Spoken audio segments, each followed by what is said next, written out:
آمالنا نهرا تسيل عذبا كماء السلسبيل ومذكرات في الحياة منها ارتوى جيل فجيل. آمالنا نهرا تسيل عذبا كماء السلسبيل ومذكرات في الحياة منها ارتوى جيل فجيل. Assalamu alaikum, chers enseignantes, chers enseignants. Bienvenue sur cette deuxième vidéo de la formation Al-Jusur. Cette vidéo vient compléter la vidéo précédente dans laquelle on présentait la méthode d'enseignement de la classe de l'Hadana ou de la maternelle. Dans celle-ci, on va procéder de la même manière, toujours en immersion dans une classe à la compagnie des élèves pour voir comment les élèves devraient interagir avec vous. Je ne vais pas vous tarder plus, allons-y. Et voilà, nous sommes dans une classe. La séance précédente, nous avons utilisé le livre de cours de Hadana, celui-ci. Sachez que ce livre est accompagné d'un autre livre, le livre de Hadana Exercice, celui-là. Dans cette séance, on va découvrir les deux. Dans un premier temps, on va repartir sur la partie de cours pour une bonne révision et pour revenir sur certaines notions. Et puis, dans un deuxième temps, on va y aller sur le livre de l'exercice pour s'exercer un peu sur les notions qu'on aurait appris. Je ne vais pas vous retenir plus longtemps. On y va à la compagnie de Ismaïl et Asia. Assalamu alaikum ya atfal. كيف حالكم اليوم؟ عليكم السلام معلمة. من منكم يذكرني بما تعلمناه الحصة الماضية؟ من؟ أنت يا إسماعيل؟ هيا أخبرني ماذا تتذكر من الحصة الماضية؟ معلمة, la semaine dernière, on avait vu la lettre B comme brouette et il y avait la maman et 3 enfants qui se disputaient jamais parce que chacun avait sa mission. جيد، أحسنت يا إسماعيل. وأنت يا آسيا، هل تتذكرين ماذا تعلمنا الحصة الماضية؟ Aussi, Mourima, on a vu la famille des bas, on a vu sa maman et les 3 frères. Un frère qui a le bras à droite et un frère qui a les 2 bras et un autre frère qui a les bras gauche. رائع، أحسنت يا آسيا. هيا قومي إلى السبورة وأرنا شكل باء الأول وباء الوسط وباء الآخر. هيا تفضلي.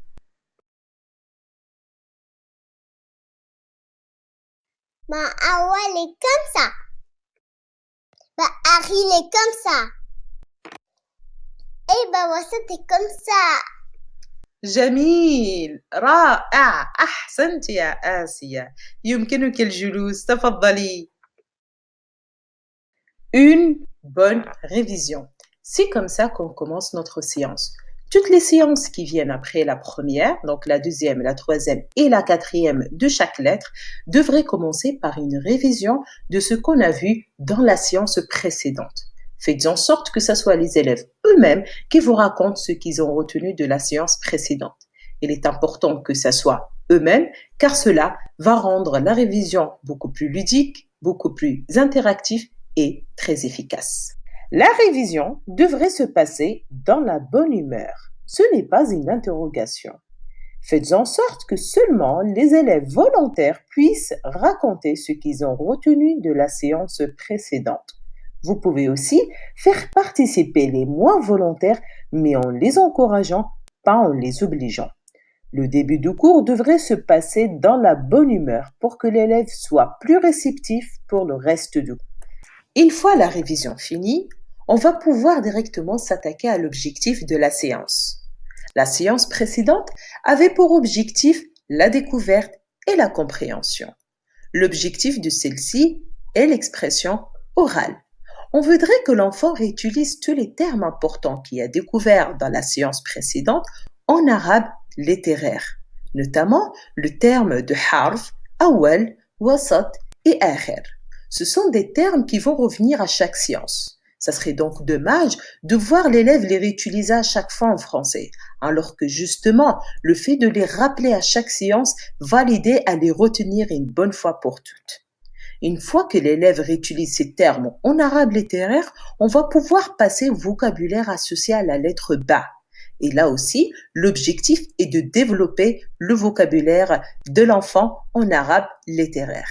Je vais vous montrer comment on devrait procéder pour arriver à cet objectif. À tout de suite. جيد يا أطفال، ذاكرتكم قوية. والآن انظروا إلى السبورة. ما هذا؟ باء. نعم، ولكن قولوا هذا حرف الباء. هذا حرف باء. جيد، أعيدوا. هذا حرف باء. Ici, vous pouvez répéter le temps qu'il le faut. Attention à l'ennui. Changez à chaque fois de méthode. Un coup, c'est vous qui répète et les élèves répètent après vous. Un coup, vous les laissez répéter seuls. Un coup, vous faites passer chacun tout seul, jusqu'à ce que vous voyez que l'information est bien retenue. أحسنتم يا أطفال. والآن انظروا إلى السبورة.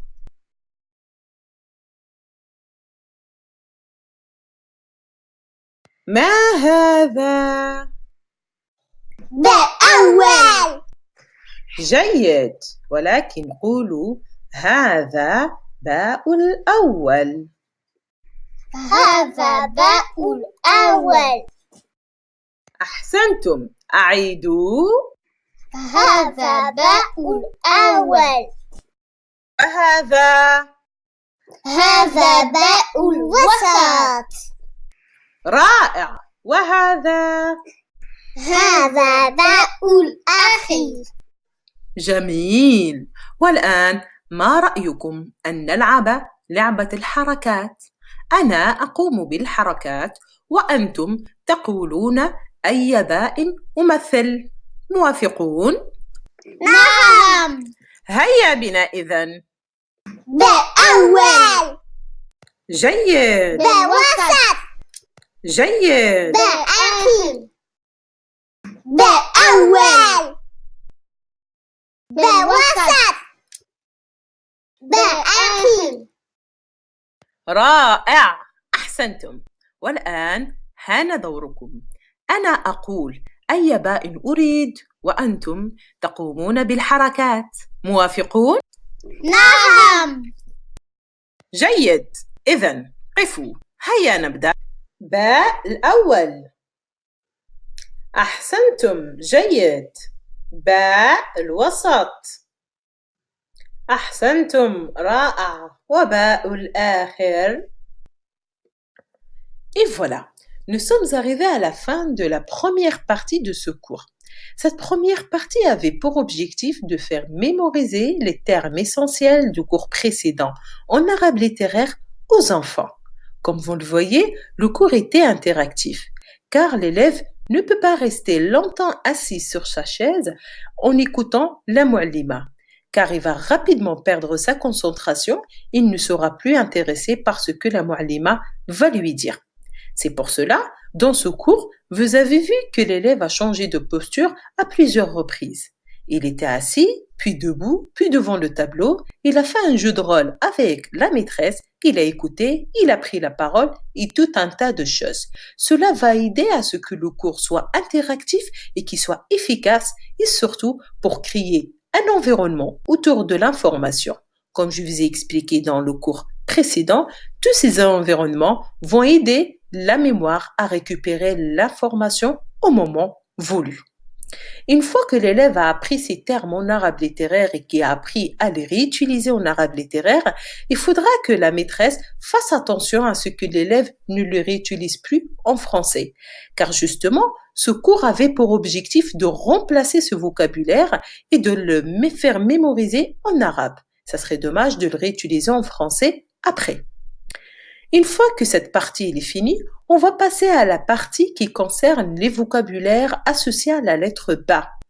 Vous allez voir comment on va faire mémoriser ces vocabulaires en arabe littéraire et comment on va rendre encore le cours interactif pour pas que l'enfant s'ennuie. À tout de suite. يا أطفال، خذوا كتاب الدروس وافتحوه على الصفحة 5. سأساعدكم.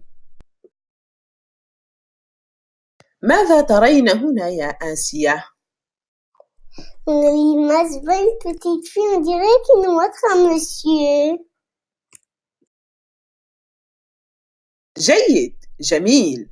وأنت يا إسماعيل؟ ماذا ترى هنا؟ Moi, Halima, sur la première page, je vois une petite fille. On dirait qu'elle me salue. Mais qu'est-ce qu'elle dit? جميل، أحسنت يا إسماعيل. هذا سؤال جيد. هل تعرفون ما اسم هذه البنت؟ هذه البنت اسمها بسمة. بسمة. بسمة. أعيدوا. بسمة. هل تسمعون حرف الباء في بسمة؟ نعم. تفضل يا إسماعيل. Moi, Halima, on dit Besme. On entend bien bas au début. نعم، أحسنت. هناك باء في بسمة. هل يمكنك أن تقوم إلى السبورة لتريني أين هذا الباء؟ تفضل، قم إلى السبورة. أين باء في بسمة؟ Ici. أحسنت، ولكن قل هنا. هنا. أحسنت. وهل هو باء الأول أم باء الوسط أم باء الآخر؟ باء أول. جيد، أحسنت. تفضل. إذن هذه البنت اسمها بسمة. بسمة. وأنت ما اسمك؟ أنا اسمي إسماعيل. إسماعيل، هكذا. هل هناك حرف باء في إسماعيل؟ لا. نعم، أحسنتم. وأنت ما اسمك؟ أنا اسمي آسيا. آسيا. آسيا، هكذا. هل هناك حرف باء في آسيا؟ لا. أحسنتم. والآن انظروا إلى الصورة الثانية. هل تعرفون ماذا تقول بسمة في الصورة الثانية؟ هنا بسمة تقول هذا بابا. هذا بابا. أعيدوا. هذا بابا. أحسنتم. هذا بابا. بابا. هل هناك حرف باء في بابا؟ نعم. تفضلي يا آسيا. Halima, dans baba, il y a deux alphabets. Ba. Ça fait deux. جيد، أحسنت يا آسيا. أنت على حق.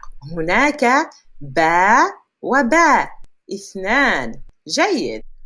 هيا قومي إلى السبورة يا آسيا وأرني أين هما. هنا وهنا. أحسنتِ، رائع يا آسيا. تفضلي. Et voilà, on va continuer ainsi pour tous les vocabulaires. Il y en a 4 en tout pour chaque lettre, dont le personnage, le prénom de personnage qui commence par la lettre. Ici, donc, on a présenté Basma et Baba. N'hésitez pas à prononcer bien Baba et pas Baba. C'est pour bien apprendre aux enfants que le ba en arabe, il est muraqqaq. Une fois qu'on a fini donc de cette façon tous les vocabulaires, donc il nous restera encore le bayt et le bab. Les enfants le découvrent sur le livre, ils décrivent ce qu'ils voient, puis la muallima écrit le mot, elle leur demande de trouver le ba visuellement et aussi auditif. Une fois qu'on a fini, on va passer donc au poster qui récapitule tous les vocabulaires et on va passer donc à interroger les enfants comme ce que vous allez voir juste après.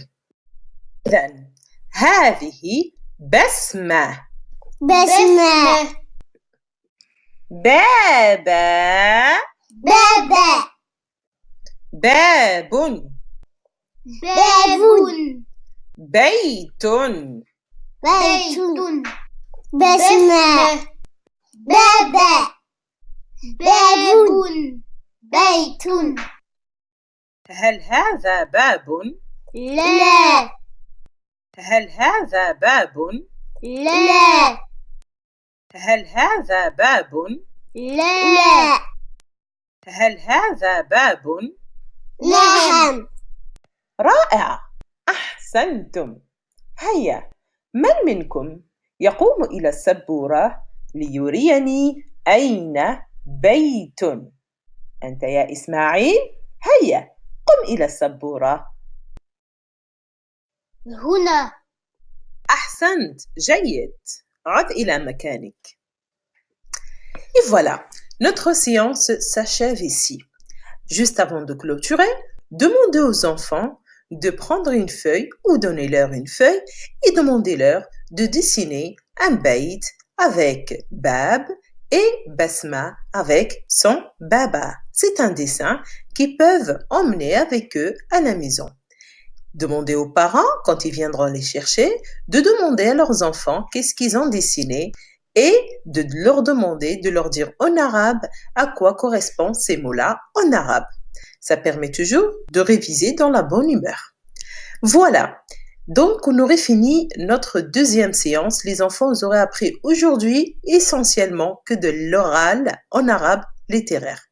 Une fois fini, les séances suivantes, ça sera une qui va être consacrée aux activités et aux exercices et une troisième qui va finaliser donc les activités et une bonne révision à la fin. N'oubliez surtout pas que toutes les séances doivent commencer par une bonne révision. Donc, demandez aux enfants de dire eux-mêmes ce dont ils se rappelaient de la séance précédente. Le livre des exercices qui va servir pour la troisième et la quatrième séance a des différentes catégories d'exercices. Vous avez ceux-là qui vont servir à travailler la motricité fine et à réviser le vocabulaire de Besma et de Baba, et aussi à réviser le vocabulaire de Beytoun et de Baboun. Donc, il sert pour une révision et pour travailler la motricité fine. Puis, vous avez ceux-là qui vont servir à réviser les formes de ba. Ici, donc, ba akhir et ici, ba wasat. Ici, pour le ba wasat, les enfants, ils vont mettre les gants puisqu'ils s'attachent au début et à la fin. Et les gants se trouvent à la fin de livres sous forme d'autocollant. Donc, ils vont détacher l'autocollant et le coller à la bonne place. Puis ici, on va passer aux exercices de la discrimination visuelle. L'enfant devrait identifier les différents bas dans le premier exercice et puis dans le deuxième exercice, l'enfant devrait identifier l'erreur et dire quelle est la bonne écriture de la lettre ba. Puis on va passer à une difficulté supérieure avec ces exercices dans lesquels on va demander à l'enfant de trouver la bonne place de ba, qui soit début ou ba wasat ou ba akhir. Et dans l'exercice suivant, on va demander à l'enfant de mettre lui-même le point au bon endroit. Vous pouvez toujours augmenter la difficulté du deuxième exercice en mettant des différents ba awal, ba wasat et ba akhir, et l'enfant met le point au bon endroit par rapport à la forme de ba. Et puis, pour finir, on termine avec ces exercices. Le premier, qui va travailler la discrimination auditive, et le deuxième, qui va encore travailler la motricité fine ou encore colorier si les enfants le souhaitent. Et voilà, vous voyez, nous avons quand même un large choix pour les exercices des enfants. Sachez que d'un chapitre à l'autre, on change certaines activités pour éviter que l'enfant s'ennuie et vous avez donc pas mal d'exercices à faire découvrir aux enfants. N'hésitez pas à les faire profiter. On arrive à la fin de notre vidéo. J'espère que cette vidéo vous a été profitable. Merci de m'avoir suivi et je vous dis à bientôt sur d'autres vidéos pour les prochains niveaux. Merci beaucoup et à bientôt. Salam alaikum. إلى اللقاء. مع السلامة.